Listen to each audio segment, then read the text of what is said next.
দেখ দেখ ওই বাড়ির বউটা তো ভিডিও করে, মাঠে গিয়ে ভিডিও করে, বাড়িতেও করে, রাস্তাঘাটেও বানায়, জানিস? চাইলে তো আমরাও করতে পারি, কিন্তু করি না। মেয়ে মানুষ হয়ে ওগুলো আবার কেন করবে? ছ্যা, আমরা ওইসব করি না বাবু। আমরা তো সারাদিন থাকি, খাই আর পরের নিন্দা চর্চা করি। 28 থেকে 80 এই বছরগুলো আমাদের এমনি কেটে গেল নিন্দা করতে করতে।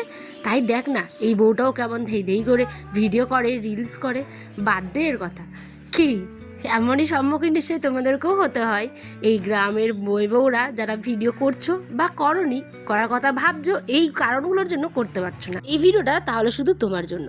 দেখো, প্রথমে একটা জীবনের গল্প একটা চ্যানেলে খুলে বলাটা যতটা না দেখা সহজ, তার পিছনের যে গল্পটা ততটাই কঠিন। প্রত্যেকটা কাজেরই হয়তো তাই, কিন্তু এই সাধারণ গৃহবধূ থেকে যারা যারা আজকে নিজের পায়ে দাঁড়িয়েছে এই ইউটিউব প্ল্যাটফর্মে, তাদের সাকসেসের পিছনে প্রত্যেকেরই একটা করে গল্প থাকে। আজ আমার রান্নাবাড়ির সাথে সাথে তোমাদের সাথে সেই গল্পটাই করব। Hello everyone, welcome back to our new video. আশা করি সকল আমার বন্ধুরা ভালো আছো, সুস্থ আছো। আমার নতুন পরিবারের সকলকে স্বাগত।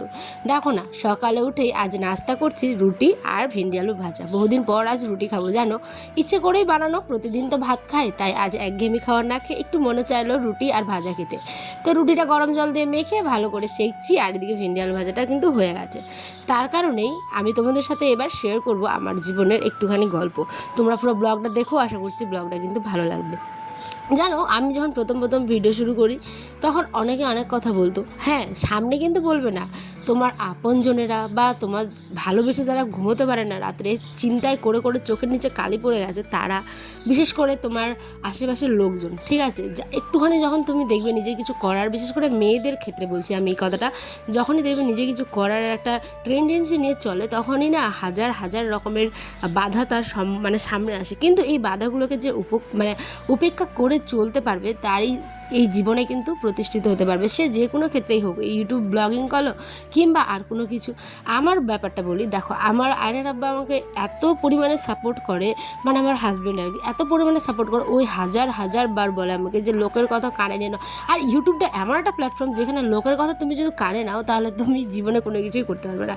এমন মানুষ যারা হয়তো তোমাকে খুব ভালোবাসে, সামনের দিকে দেখায়, তার পিছনে এমন কথা বলবে যেটা শুনলে তুমি হয়তো আটকে উঠবে, ঠিক আছে?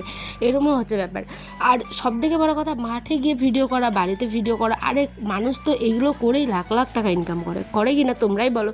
তোমরা তো সবাই বিচক্ষণ মানুষ। হ্যাঁ, আমার ভিডিওতে হয়তো ভিউ কম হতেই পারে, ভিউ কম, আমি তো কোনো সেলিব্রিটি নই যে আমার ভিডিওতে এক চান্সে একেবারে লাখ লাখ ভিউ হবে। সেটা অর্জন করতে গিয়ে আগে তোমাকে কন্ট্রিবিউট করতে হবে, সেটা অবশ্যই তোমার ধৈর্য, শক্তি এবং বেস্ট কোয়ালিটিফুল ভিডিও দিয়ে। ইয়েস বলছে আবার ইয়েস। আর যে দেখো কত খেলনা বাড়ি নিয়ে বসেছে। এমন আমি যাই তোমাদেরকেও কিছু কিছু আমার মনের কথা শেয়ার করতে। মনের কথা সবাইকে বলা যায় না, হয়তো তুমি যাকে আপন ভাববে সেই তোমার পিছনে বাস দিবে, এরকম হচ্ছে একটা ব্যাপার।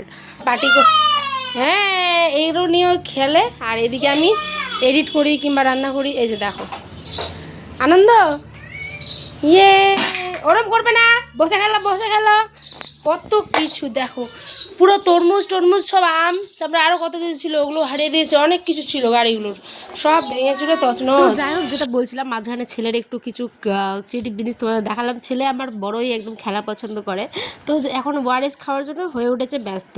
আমার ছেলে ওয়ারেস খেতে ভীষণ ভালোবাসে, আর যেহেতু বড্ড গরম, তো একটুখানি ওয়ারেস ভিজে নিই। এবার আসছি বাকি কথায়। দেখো, যেটা বললাম, পিছন থেকে বাস দেয় কেন বলছি বলো তো? সামনে তোমাকে এত ভালোবাসা দিবে, মনে হবে ওর থেকে আমার জীবনে আর কেউ হতে পারে না, এত ভালোবাসা দিবে।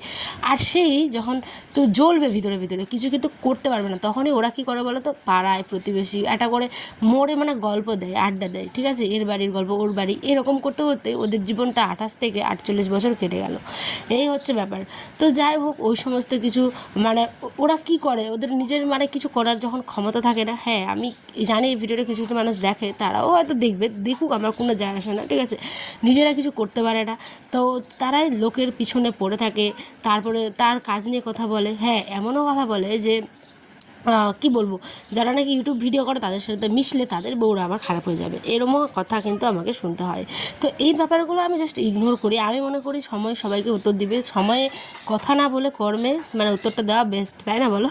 তো যাই হোক, প্রত্যেকটা ইউটিউবারের আমি ভিডিও দেখি, ভালো ভালো ইউটিউবারের আর কি, প্রত্যেকেই বলে একটাই কথা, ধৈর্য সহকারে তোমার নিজের কাজটুকু তুমি করে যাও, সাকসেস হও আর না হও। আমি তোমাদের বারবারই ভিডিওতে বলি, ইউটিউব ভিডিওতে আমি দিই, আমি না খেতে পেয়ে মরে যাই না। হ্যাঁ, আমি কিন্তু খেতে পাই। আমার হাজব্যান্ড কাজ করে, যে করে আমি কিন্তু খাই।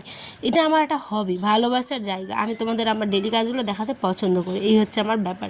তো যাই হোক, মানুষ মানুষের কথা বলবে, এটাই তোমাদের আমি বলতে চাইছি। নিজেরা যারা মানুষের ভয় বা মানুষের চিন্তা করে নিজের কাজটুকু পিছিয়ে দিচ্ছ, সেটা তোমাদের জীবনের সবথেকে বড় ক্ষতি করছো। তোমরা প্লিজ তোমাদের কাজ যেটা তোমরা পারো সেটাই করো, এই হচ্ছে ব্যাপার। আর একটাই কথা মনে রাখবে, মেয়েরাই কিন্তু মেয়েদের সবথেকে বড় শত্রু হয়, এটাই হচ্ছে লাস্ট কথা। তো যাই হোক, আমার সংসারের সমস্ত কাজ সকালে দেখলেই রুটি ফুটি হয়ে গেছে। এখন আমরা দুপুরে সজনা, মসুর ডাল, আলু দিয়ে তরকারি করেছিলাম, আর ভাত, আর সাথে ঝাড়া শাক। তো ডেলি ব্লগ কেমন লাগে অবশ্যই কমেন্টে জানিও। নতুন বন্ধু হলে প্লিজ সাপোর্ট করো, ভালোবাসা দিও। তোমাদের ভালোবাসা ছাড়া আমি কিচ্ছু না। এটা সন্ধ্যাবেলা আমাদের চা বিস্কিট খাওয়া, আর রাত্রে ডিনার দেখায়নি, ডিনার আমাদের সেগুলোই খাওয়া ছিল, সেই কারণে এত গরমে না রান্না করতে খুব অসুবিধা হয়। যাই হোক, চলি, বাই বাই। কথাগুলো কেউ খারাপভাবে নিয়ে না, ওটা প্লিজ ভালোবেসে তোমাদেরকে শেয়ার করলাম।